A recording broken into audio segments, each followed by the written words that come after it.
trained congressman to secure this beautiful Speaker Nancy Pelosi caucus room. For all of this, we are very grateful. Congress fly in from around the country to be here. I know all of you are very, very busy people, but today is a very important day. Why are we here? We're here to celebrate the repeal of the Chinese Exclusion Act. Now, what is the Chinese Exclusion Act? It's the first time in our history that we ever excluded members of one ethnic group from ever immigrating to our country. That is wrong. It's dead wrong. It goes against the motto of our country. What is the motto of our country? E pluribus unum. Out of many, one. That is what America has always been. America has always been the home to immigrants. And through those immigrants, we have formed a country that I believe is the greatest nation the world has ever seen. Why do I know? Because I'm an immigrant myself. I'm one of the few naturalized citizens in Congress. I'm the only Asian American member of the U.S. House of Representatives from Illinois, and I'm so proud to have Chinese Americans among my constituents, and I'm so glad that in 1943, this particular Chinese Exclusion Act was repealed. But here's the thing. For the next 22 years, until 1965, only 105 members of the Chinese origin community were allowed to immigrate per year, even after the Exclusion Act was repealed. Only in 1965, when Lyndon Johnson finally made massive immigration reform, were Chinese immigrants fully welcome to this country. But now I segue to my third and final point, which is this. There's an old saying in Washington, D.C., if you don't have a seat at the table, you're on the menu. And none of us can afford to ever be on the menu. Am I right about that? Yes. And that's true about our families, that's true about our communities, nobody.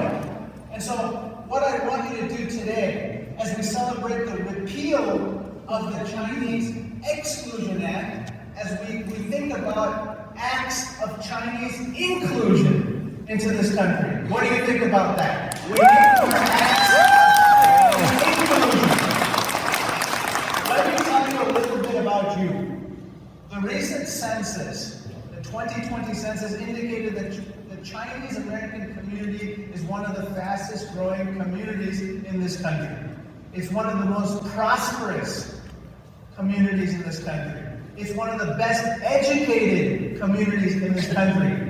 And it's one of the best looking groups of people I've ever seen. Okay,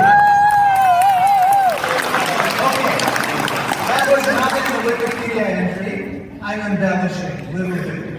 But the point is this. I think the Chinese American community is one of the finest groups of people in America. And we need more acts of Chinese American inclusion into our country. So how do we do that? Act number one, it's time to vote. Will we all commit to doing that in the upcoming elections, and that's voting? I don't care if you're a Republican, Democrat, or independent. Do you think that Chinese Americans should vote? Yes. Okay, second point. It's time to work for causes bigger than ourselves. Will you do that for me and all of us? Work for causes bigger than ourselves as Chinese Americans? Yes. Next and last, it's time for more Chinese Americans to run for office. Will you do that also? Yes. We need Chinese Americans to run for city council. We need Chinese Americans to run for state house. We need Chinese Americans to run for state senate. We need more Chinese Americans to run for Congress, though not in my congressional district.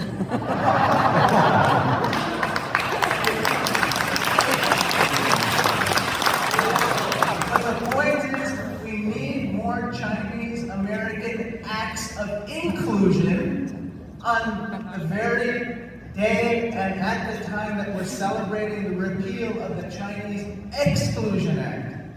And so I just want to close with one of my favorite sayings, which is, yesterday is history, tomorrow is a mystery, but today's a gift. That's why we call it the present. And so I'm honored and blessed to be with you here in the present to celebrate you, to celebrate the repeal of the Chinese Exclusion Act, and hopefully more acts. Today, we hold this conference to celebrate the tremendous social progress since the repealing the Chinese Exclusion Act. The Chinese Exclusion Act was the first and the only federal law that banned immigration entirely based on race and ethnicity. Repealing the Chinese Exclusion Act was the first step toward ending the discrimination in immigration policy and a milestone in the long journey of realizing the American ideal that all men are created equal. In 1965, President Johnson signed the landmark Immigration and Nationality Act that eliminated racial discrimination in immigration and transformed America into the greatest example of tolerance and diversity. In 2011 and 2012, both the U.S. Senate and House passed a resolution respectively expressing regret for the passage of the Chinese Exclusion Act and ordered Wang to be deported. But Wang stood up for his rights, and instead he mounted a legal challenge, all while detained on a series of steamships off the coast of San Francisco. His case eventually reached the Supreme Court, and on March 28, 1898, We will respond with the same resolve, the same determination, the same courage, so that in the midst of all of our troubles, our joy will be unhindered, our unity unbroken, and our hope untainted. So that as future generations look back 80 years from now, as they glance up at the torch in the hands of the Statue of Liberty, or an AI rendering of that torch, they too will feel the connection through the electric cord that President Lincoln was talking about, that inseparable bond, and saying, yes, this story, this country is worth fighting for, this home is worth building. Thank you so much.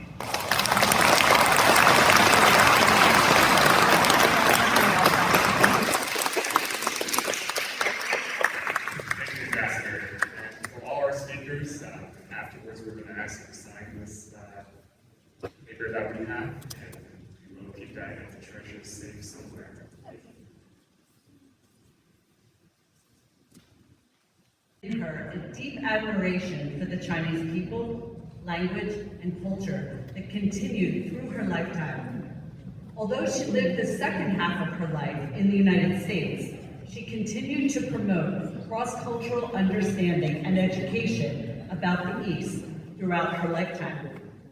Ms. Buck demonstrated her great love for the Chinese people through consistent advocacy.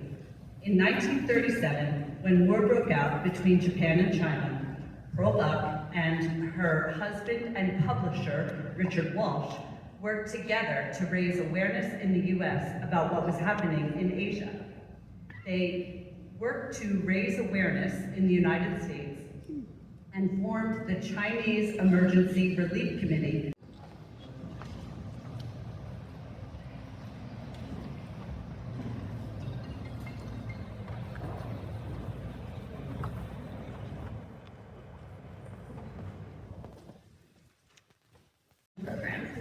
As a result of this program, in the next 60 years, more than 7,000 children will be adopted, including myself. This changed the lives of more than 7,000 children and their adopted families, including my parents who are here today, Tom and Beth Henry.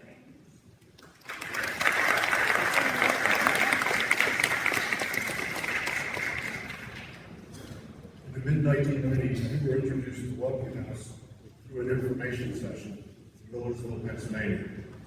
My wife and I were unable to have natural birth children, so we engaged Welcome House, who then provided the guidance and mechanisms we needed to find a child needed a home. We began the process in 1994. Were delayed a bit by changes in the adoption policies with China, and actually were disqualified at one point. But lo and behold, through the grace of God, and maybe throw us a buck looking down on the process, we received a referral for a beautiful little girl. Her picture is behind us. That was the first picture we received. Multi-like and joy. And as a U.S. Senator, with your Asian heritage, I know you have the Chinese and Thai heritage. And Tammy's grandparents came from Canton, China. And how does this special moment, the 80th anniversary of the repeal of the Chinese laws, those horrible laws that were passed by the United States. One of the good things about democracy is we can recognize our mistakes and correct them. So the Chinese Exclusion Act 80 years ago was repealed, and then in 2012, under the leadership of G.D. Hsu, the United States apologized for that law. That would not happen but for many of you and your activism, so I want all of you to understand the power that you have. As Haipei mentioned, we saw discrimination happen against Asian Americans such as Sherry Chen when the government went after her, accused her of espionage and of being a spy, and turned her life upside down, and then fought back, and not only were charges from her withdrawn, but eventually she got a settlement in the United States of over $1 million because she was right because of the help of some of the people here. We also saw the government go after professors in academia and other professors because they happen to be Asian. And so the Asian American Caucus here, called KPAC in Congress, we work with civil rights groups and we lobbied and fought back against administration. Thank you so much, Louis. 大家好，我是美国国会议员孟昭文，欢迎大家到华盛顿。我们是山东河南人，我爸爸山东人，妈妈河南人。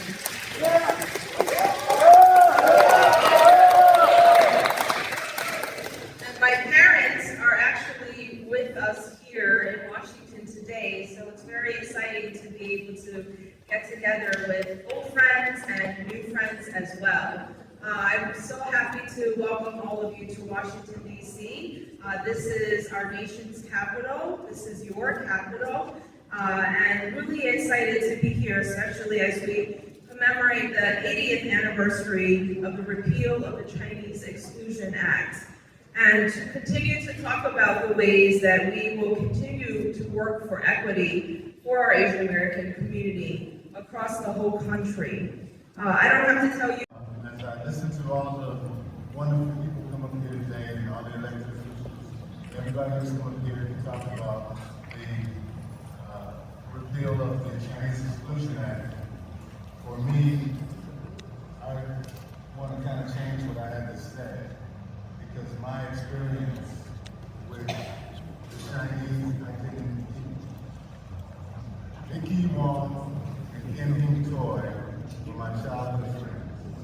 And so I didn't get a chance to experience not having Chinese people around me growing up, because I had them around me. The toy family also taught us a lot about cooking and eating as a child. So I was kind of in a community that kind of shielded me from. Is a Maryland State delegate. I can say there are only 3 Chinese Americans from mainland China at the state legislative level, and Maryland has 2 of them. So give us some credit. We double that representation. Good job. Right. And I proudly represent Montgomery County, Maryland, which is a community of 1 million people with 15% Asian Americans. We are the fastest growing community, and we are increasingly powerful every election. But more than being an American politician, I'm here as a Chinese immigrant.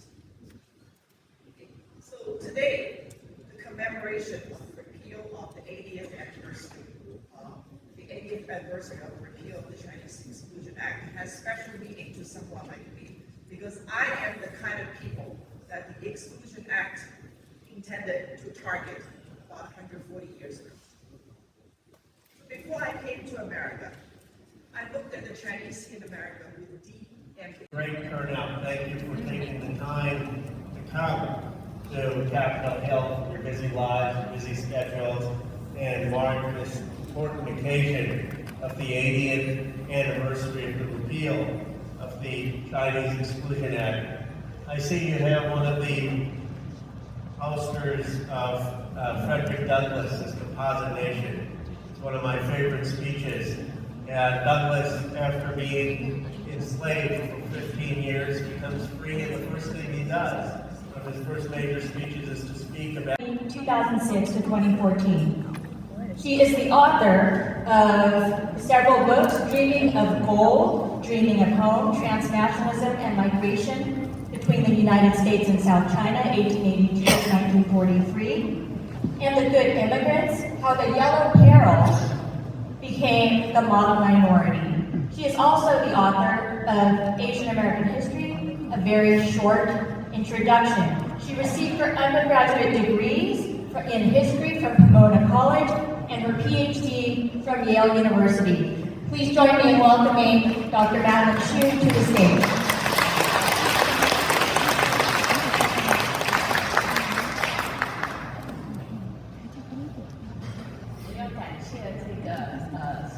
Committee on Social Progress，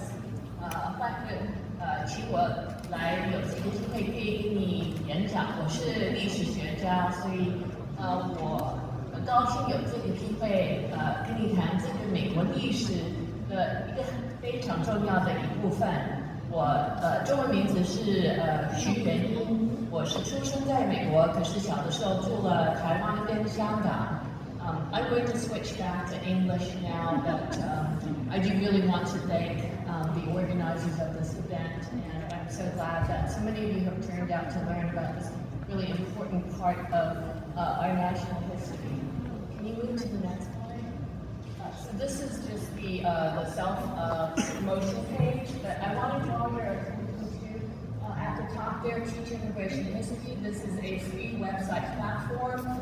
It lists key events in U.S. immigration. 路易斯安那，来自那个费城的，来自纽约的，来自加州的，所有的美华总会的各州都积极参与我们这次的盛会。对此，我们表示衷心的感谢，最诚挚的问候，谢谢大家。